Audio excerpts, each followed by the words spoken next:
in less than 2 years. You're very in demand now.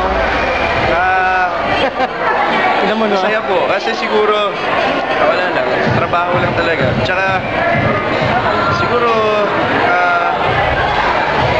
siguro kung ano ka, ipakita mo, parang you don't fall into that same thing na dapat itubuhin mo habang tumataya para image mo ganyan. Ako po, yung sino ko, yun ako, pakita ko. Parang, uy, iba to bakit iba to parang gano'n, siguro gano'n. Alam mo ba parang yung Princess Angay na gumawa sa'yo bilang household name? Yes, oo naman po.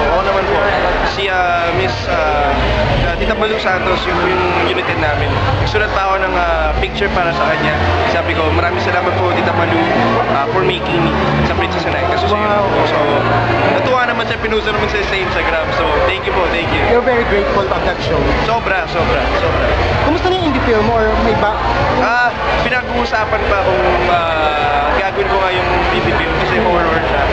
Eh, nakapag-horror na ako ng 3. So medyo hindi pa sigurado, pero for sure most likely gagawin ko. So baka next month or in 2 months simula pa na. Tsaka yung bagong teleserye, baka sa April. Kailan yan? April ba? Sino mga kasama mo? Hindi pa, wala. Wala pa, Hindi pa masyadong, hindi pa final kaya hindi pa. Parang nanatili kang single, parang hindi ka nagla-love na. Ano mo yung naninisip ko eh. Kasi nung Valentine's Day, sa Naga ako, trabaho, isip ko, talaga ito Valentine's Day ko, kasama ko yung mga fans. Hindi, okay na siguro yun. Sabi ko, siguro next year meron na. So siguro next year na lang ito na. Love life. Saan ka mag-Holy Week? Hometown ko Cebu.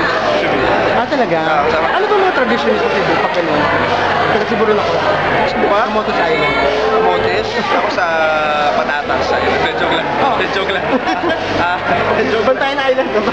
Bantayan. Hindi, sa Cebu kasi, fondest memory ko ito pag ginagawa namin. Nasa beach kami. So, buong pamilya nasa beach.